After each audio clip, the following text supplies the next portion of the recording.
जय माता दी दोस्तों नवरात्रि के इन 9 दिनों में हम सभी ने मिलके यथाशक्ति तथा भक्ति की है। माता की प्रसन्नता के लिए हर वो एक कार्य किया है जो हमने किसी से सुना या जो हमें स्वयं का ज्ञान है।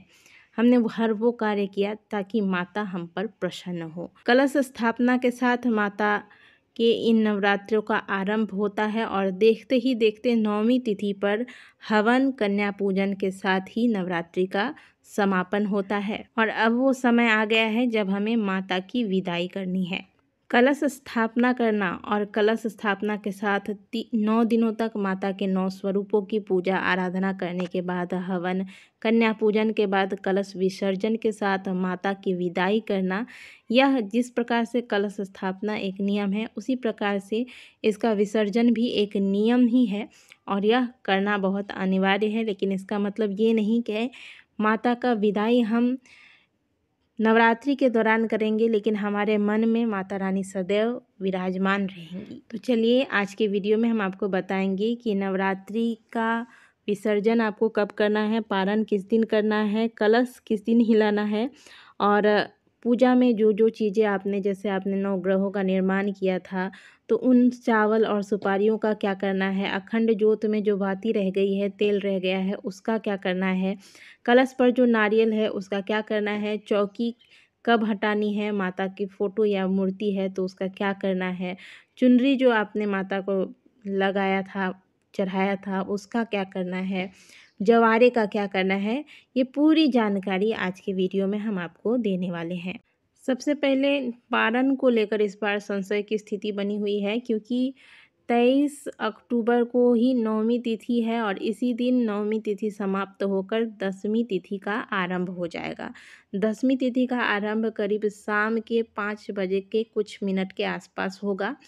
इसलिए कई लोग ऐसा मान रहे हैं कि इसी दिन हम व्रत का पारण कर लेंगे, लेकिन कहीं भी शास्त्र में ऐसा नहीं लिखा है कि सूर्यास्त के समय आप किसी व्रत का पारण कर सकते हैं। किसी भी व्रत का आरंभ और उसका पारण हमेशा सूर्यास्त से ही माना जाता है, तो व्रत का पारण कभी भी सूर्यास्त के समय नहीं करना है। दूसरी बात, आज हमने 9वीं तिथि मानकर 9वीं तिथि तो कल रात को ही लग गई थी, लेकिन क्योंकि हमने उदया तिथि को मान्य रखकर आज हमने 9वीं पूजन किया है तो आज हम 9वीं तिथि ही मानकर चलेंगे। पूरे दिन पूरी रात हम 9वीं तिथि ही मानकर चलेंगे। इसीलिए जो लोग नवरात्रि व्रत का संकल्प लेते हैं, जिन्होंने नवरात्रि व्रत का संकल्प लिया है, वह व्रत का पारण 24 अक्टूबर को करेंगे क्योंकि इस दिन उदया तिथि में आपको 10वीं की प्राप्ति हो रही है और हमेशा व्रत का जो पारण है वह सूर्योदय के समय ही किया जाता है। ठीक है।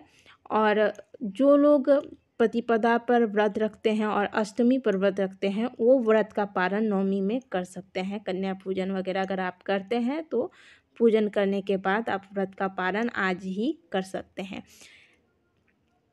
24 अक्टूबर को केवल उनको ही व्रत का पालन करना है जिन्होंने 9 दिन के व्रत का संकल्प लिया था।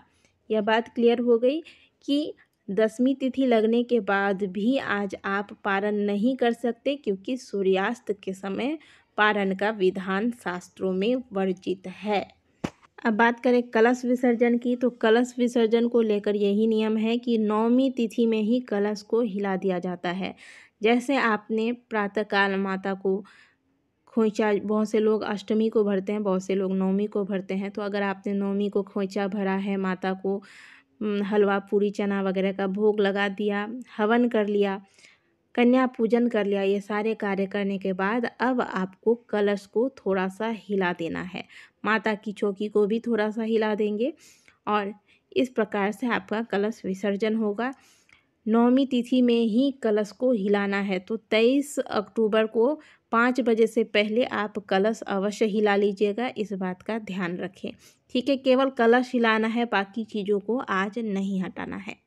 कलश हिलाते वक्त आप ये बात बोलें कि लक्ष्मी गणेश गृह वास अन्य देवता गच्छा गच्छा, यानी कि जितने देवी देवताओं का हमने आवाहन किया था वह सभी अब अपने अपने स्थान को वापस लौट जाएं और केवल लक्ष्मी गणेश को हम अपने घर में रहने के लिए प्रार्थना करते हैं, क्योंकि लक्ष्मी गणेश के बिना घर में कभी भी सुख वैभव नहीं होता है। इसीलिए लक्ष्मी गणेश को हम घर में स्थापित करते हैं और अन्य देवी देवताओं का विसर्जन करते हैं। और विदाई करने के बाद उनसे ये भी प्रार्थना करें कि पुनः जब हम पूजा करें, आपका आवाहन करें, आप इसी प्रकार आकर हम पर अपनी कृपा बनाएं। इस प्रकार से प्रार्थना करते हुए कलश को हिला देना है।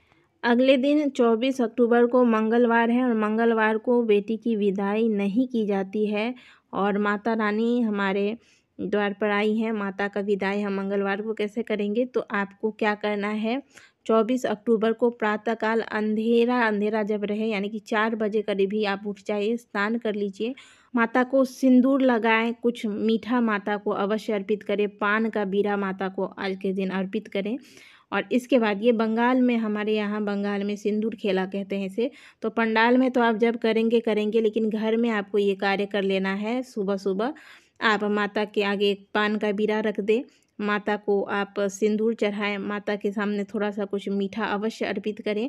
और जो आपने जवारे उगाए थे वहाँ से जवारे उठाकर पहले माता को समर्पित करें। इसके बाद सभी घर के सदस्य, जितने सदस्य हैं, सबको आप जवारे दें और घर की तिजोरी में जवारे रख लें, अपने पर्स वगैरह में जहाँ जिसको रखना है जवारे रख लें।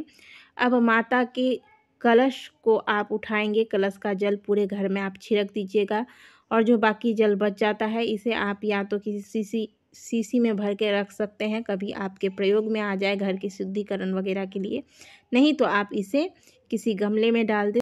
कलश का नारियल हमेशा आप ब्राह्मण को दान कर दें, नहीं तो इसे आप एक लाल कपड़े में लपेट कर अपने घर में धन के स्थान पर या फिर पूजा घर में रख सकते हैं। और पहले से अगर आपने कोई नवरात्रि का नारियल रखा है तो इसे आज निकाल कर विसर्जन कर देंगे।